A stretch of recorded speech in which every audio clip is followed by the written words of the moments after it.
Hello, good morning to all of you. कैसे हैं आप लोग?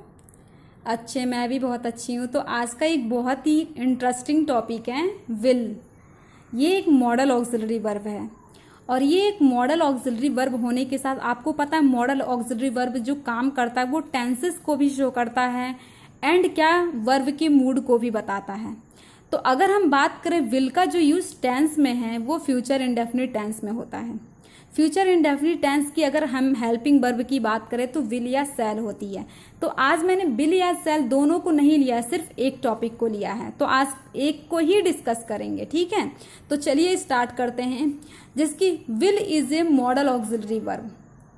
क्या है model auxiliary verb? Used with promised, किसके साथ? प्रॉमिस और वॉलंटरी एक्शन। वॉलंटरी एक्शन का मतलब होता है अपनी इच्छा के अनुसार किसी काम को करने। That take place in the future, और जो इनकी मतलब की जगह लेते हैं हमेशा फ्यूचर में। जैसे कि कहने का मतलब ये है कि किसी को प्रॉमिस देने का, अपनी इच्छा के अनुसार काम करने का, और वो भी आने वाले टाइम में। ये नहीं बोले कि हम पीछे हुए टाइम में ये काम करें, ये आने वाले टाइम की बात करते हैं, ठीक है। विल का यूज हमेशा फ्यूचर टेंस में होता है। Will can also be use to make prediction about the future. देखो, विल का जो यूज़ हम कर सकते हैं वो हम फ्यूचर की भविष्यवाणी करने में भी कर सकते हैं। जैसे कि अभी मैं यहाँ बैठ के वीडियो बना रही हूँ, अभी मैं आपसे बोल सकती हूँ कि मैं 10 मिनट बाद खाना खाऊंगी। तो अभी तो वो 10 मिनट नहीं आया, वो 10 मिनट बाद ही आएगा। तो मैंने 10 मिनट बाद की भविष्यवाणी अभी से नहीं, प्रिडिक्शन अभी से कर दी। तो विल का यूज़ हम यहाँ पे कर सकते हैं, ठीक है। चलिए, यहाँ लिखा है मैंने according to traditional grammar. Traditional grammar का मतलब होता है कि जैसे कि जो भी हमारी मतलब कि पहले की जो ग्रामर थी तो उसमें ये बोला गया है कि जैसे कि आई क्या होता है हमारा, एक फर्स्ट पर्सन होता है, आई के साथ सेल का यूज़ होगा, और ही सी इट यू क्या होता है, थर्ड पर्सन और सेकंड पर्सन होगा। इन सब के साथ विल का यूज़ होगा। पर जब हम मॉडल ऑक्सिलरी वर्ब पढ़ते हैं तो मॉडल ऑक्सिलरी वर्ब जैसे कि आई सेल गो टू मार्केट, मैं बाजार जाऊंगा, ही विल कुक फूड, वह खाना बनाएगी, ठीक है। पर यहाँ देखिए, जब हम मॉडल ऑक्सिलरी वर्ब यानी विल की बात करते हैं तो वहाँ पे ये बोला गया है कि चाहे वो फर्स्ट पर्सन हो या फिर कोई सेकंड पर्सन हो या फिर थर्ड पर्सन हो, तीनों के साथ हम विल का यूज़ कर सकते हैं और तीनों के साथ हम सेल का यूज़ कर सकते हैं। अंडरस्टैंड? देखिए, यहाँ पे बिल का यूज मैंने आई के साथ भी लिखा है, यू के साथ भी, बी के साथ भी, ही के साथ भी, सी के साथ भी, इट के साथ भी और दे के साथ भी। ये क्या है, हमारे फर्स्ट पर्सन, सेकंड पर्सन और थर्ड पर्सन है। जैसे कि आपको पता है जब पर्सनल प्रोनाउन पढ़े थे तो प्रोनाउन में ही हमें पता चल गया था कि पर्सन क्या होते हैं। तो आई हमारा फर्स्ट पर्सन है, तो सबसे पहले हम फर्स्ट पर्सन की बात करेंगे कि फर्स्ट पर्सन के साथ हम विल का यूज कहाँ और कैसे करते हैं, ठीक है। तो चलिए, जो फर्स्ट पर्सन का सबसे पहला यूज होता है थ्रेट और वार्निंग। इनको हम क्या बोलते हैं? थ्रेट का मतलब धमकी देना, वार्निंग का मतलब चेतावनी देना, प्रॉमिस का मतलब किसी को प्रॉमिस देना, और डिटर्मिनेशन का मतलब होता है संकल्प पे अकॉर्डिंग काम करना। जैसे कि कहने का मतलब ये है, संकल्प कहते हैं ना, संकल्प से सृष्टि बनती है। संकल्प से मतलब कि डिसीजन से क्या डेस्टिनी चेंज होती है, तो संकल्प से सृष्टि बनती है। तो अगर हमारी सोच अच्छी है तो क्या सृष्टि अच्छी होगी। तो यही है कि अगर हम मतलब कि मॉर्निंग में उठते हैं तो कभी कभी कुछ बच्चे मॉर्निंग में ही सोच लेते हैं कि पूरे दिन हमें करना क्या है, तो अपने मतलब कि डिसीजन के अकॉर्डिंग काम करते हैं, तो उसको हम डिटर्मिनेशन में डालते हैं कि मतलब अपने मतलब कि डिसीजन के अकॉर्डिंग काम करना, अपने संकल्प के अनुसार काम करना, तो उसको हम डिटर्मिनेशन में डालते हैं। अंडरस्टैंड? यहाँ देखिए, अब हम सबसे पहला यूज जैसे कि थ्रेट और वार्निंग का देख लेंगे, इसके एग्जाम्पल तब अच्छे समझ में आएगा। किसी को धमकी या चेतावनी फ्यूचर टेंस में देने के लिए हम क्या, आई के साथ हम विल का यूज करेंगे। किसी को धमकी देना है या फिर चेतावनी देना, वो भी फ्यूचर टेंस में, तब हम आई के साथ विल का यूज करेंगे। यहाँ पे आई पे आप ज्यादा फोकस करिए, इधर उधर नहीं। आई विल सी यू, मैं तुम्हें देख लूंगा। इफ यू टेल समवन, अगर तुमने किसी को बताया I am going to kill you, मैं तुम्हें मार दूंगा या मार दूंगी, तो क्या हम धमकी या चेतावनी ही तो बोल रहे हैं। यहाँ देखिए, प्रॉमिस, प्रॉमिस का मतलब वादा करना होता है। फ्यूचर टाइम में किसी को कोई काम के लिए प्रॉमिस में या प्रॉमिस देने के लिए हम क्या यूज कर सकते हैं, आई के साथ हम विल का यूज कर सकते हैं। जैसे कि I will play you on Monday, I promise you I will never leave you, मैं तुमसे प्रॉमिस करता हूँ मैं तुम्हें कभी नहीं छोड़ूंगा या छोड़ूंगी।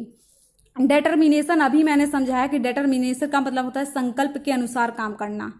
देखो, किसी भी कार्य में किए गए संकल्प को पूरा करने के लिए, जैसे कि I will never speak to him, अगर मैं किसी से सोच लूँ कि मुझे उससे बात नहीं करना है तो मैं ये कह रहा है कि मैं उससे बात नहीं करूँगा या करूँगी।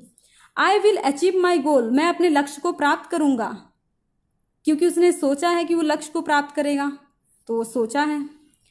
अब देखिए, फर्स्ट पर्सन में पता चल गया वार्निंग, थ्रेट और प्रॉमिस और डिटर्मिनेशन के लिए हम क्या यूज़ करते हैं, आई के साथ विल का यूज़ करते हैं। सेकंड बचा हमारा सेकंड पर्सन और थर्ड पर्सन। ठीक है, सेकंड पर्सन और थर्ड पर्सन का मतलब ये होता है कि यू होता है हमारा second person, he see it या किसी के नाम हमारे क्या होते हैं थर्ड पर्सन। इनके साथ हम कैसे यूज़ करेंगे विल का, ये हमें देखना है। ठीक है, चलिए स्टार्ट करते हैं। सबसे पहले फॉर्मल रिक्वेस्ट। फॉर्मल का मतलब क्या है, फॉर्मल का मतलब होता है, जैसे कि आपको पता है फॉर्मल एजुकेशन क्या होता है, जो हम कोई भी शिक्षा स्कूल में इंस्टीट्यूट में जाकर लेते हैं वो हमारे फॉर्मल एजुकेशन में आती है। ठीक है, तो जैसे कि जिसकी हम फॉर्मल एजुकेशन जब लेते हैं तो फॉर्मल कपड़े भी हमें मिलते हैं, और ऐसे ही हमारी फॉर्मल बातें भी होती हैं, फॉर्मल बातें भी हम वहाँ पे सीखते हैं। तो फॉर्मल रिक्वेस्ट मतलब होता है अच्छी तरीके से किसी से कोई बात कहना, किसी से अनुरोध करना। ठीक है, will you close the door, क्या आप दरवाज़ा बंद कर देंगे। Will you bring me a glass of water, क्या आप मेरे लिए एक गिलास पानी ला देंगे। Will you give me your T shirt, क्या आप मुझे अपना टी शर्ट दे देंगे। तो ये क्या हम किसी से रिक्वेस्ट ही तो कर रहे हैं। ठीक है, अब देखिए फॉर प्रोबेबिलिटी, प्रोबेबिलिटी का मतलब होता है संभावना। जैसे कि जब हम देखिए मॉडल ऑक्सिलरी वर्ब में सबसे पहला टॉपिक मैंने मे लिया था, तो वहां पे ही मैंने समझाया था कि पॉसिबिलिटी की बात होती है संभावना। तो अगर पॉसिबिलिटी की बात करते हैं तो मे में ज़्यादा होती है, माइट में क्या होती है, रिमोट पॉसिबिलिटी होती है। रिमोट का मतलब होता है किसी काम की संभावना हमारी माइट में बहुत कम होती है। ठीक है, यहाँ देखिए he will in the park, वह पार्क में होगा, संभावना हो रहा है ना, यहाँ पे कंफर्म नहीं है कि वह पार्क में ही होगा। Today is 15 August, school will be closed, आज 15 अगस्त है, स्कूल बंद होगा। Today is my birthday and today will be celebration of the birthday in my house, आज मेरा बर्थडे है और मेरे बर्थडे का सेलिब्रेशन मेरे घर में होगा।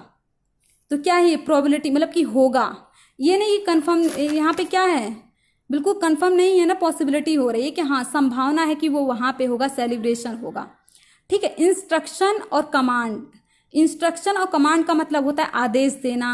ठीक है, जैसे कि all the cadet will attend the parade, कह रहा है कि सभी जो कैडेट हैं वो क्या हमारे परेड में क्या भाग लेंगे। The girls will not wear the shorts, लड़कियां शॉर्ट्स नहीं पहनेंगी, वो आदेश बोल रहा है, आदेश दे रहा है। You will deliver the welcome speech, तुम अपना मतलब कि वेलकम स्पीच को क्या डिलीवर का मतलब दूसरे तक पहुंचाओगे, मतलब कि दोगे। ठीक है, वो ऑर्डर दे रहा है या फिर कमांड कर रहा है। अब देखिए for showing journal habit of third person, आपको पता है थर्ड पर्सन मतलब कि जैसे कि ही की बात हो, सी की बात हो, इट की बात हो। ठीक है, किसी के नेम की बात हो, वो सब हमारे थर्ड पर्सन में आती हैं। जैसे कि the minister will come late, minister late आएंगे। ही विल स्मोक, वह स्मोक करेगा, धूम्रपान करेगा। द गर्ल्स विल टॉक, लड़कियां बात करेंगी। ठीक है, तो ये अब तक हमने सिर्फ विल का यूज देखा है। अब देखिए विल वी, हम ट्रांसलेशन नहीं पढ़ रहे हैं यहाँ पे, लेकिन विल वी और विल हैव और विल हैव का यूज हमें देखना ही पड़ेगा यहाँ पे। देखिए विल बी क्या होता है, जैसे कि विल बी का अगर हम टेंस में बात करें तो फ्यूचर कंटिन्यूअस जो होता है, फ्यूचर कंटिन्यूअस की अगर हम हेल्पिंग वर्ब देखें तो विल बी और शैल बी होता है, क्या होता है, और उसमें वर्ब की फोर्थ फॉर्म का यूज होता है। अंडरस्टैंड, फोर्थ फॉर्म कहने का मतलब है कि फर्स्ट फॉर्म के साथ आईएनजी लगता है। जिसकी सब्जेक्ट विल बी, वर्ब की फोर्थ फॉर्म ऑब्जेक्ट। जिसकी he will be reading newspaper, वह न्यूज़पेपर पढ़ रहा होगा। They will be enjoining the party, enjoying the party, वह पार्टी का आनंद ले रहे होंगे। सी विल मेकिंग एक्सक्यूज, वह एक्सक्यूज बना रहा होगा। They work will be done, वह काम कर रहा होगा। ठीक है, अब देखिए विल हैव का तो मतलब आप जानते हैं, जैसे कि जब हम प्राइमरी ऑक्सिलरी पर पढ़े थे तो उसमें टू हैव में हैव के बारे में पढ़ा था। हैव का मतलब होता है कोई भी चीज़ किसी के पास होना, जैसे कि I have a car, I have a pen, I have a pencil, मेरे पास कार है, मेरे पास पेंसिल है, तो हैव। तो विल का क्या मतलब होता है, जैसे कि विल मतलब कि फ्यूचर में कोई चीज़ किसी के पास होना, यही कह लीजिए। जैसे कि सी विल हैव, इसमें वर्ब की थर्ड फॉर्म का यूज होता है plus object. She will have taken tea, वह चाय ले लिया होगा, या फिर ड्रिंक, नहीं चाय ले लिया होगा। He will have gone to office, वह ऑफिस चला गया होगा। He will have broken the lock, वह ताला तोड़ दिया होगा उसके बारे में बात हो रही है ना। अब देखिए बहुत ही इंपॉर्टेंट है विल नॉट और वांट के बारे में जानना। इसके दो मीनिंग हैं। सबसे पहले देखिए, अगर किसी सेंटेंस में हमारा विल नॉट या फिर वांट बीच में आता है, मतलब कि सब्जेक्ट के बाद आता है, तो वहाँ पे उस वांट का मतलब होता है किसी चीज़ को रिजेक्ट करना, ठीक है। और अगर किसी सेंटेंस में विल नॉट या वांट स्टार्टिंग में आता है तो वहाँ का मतलब होता है हम किसी को इन्विटेशन दे रहे हैं। इन्विटेशन का मतलब है, जैसे कि 1 मिनट में यहाँ लिख देती हूँ।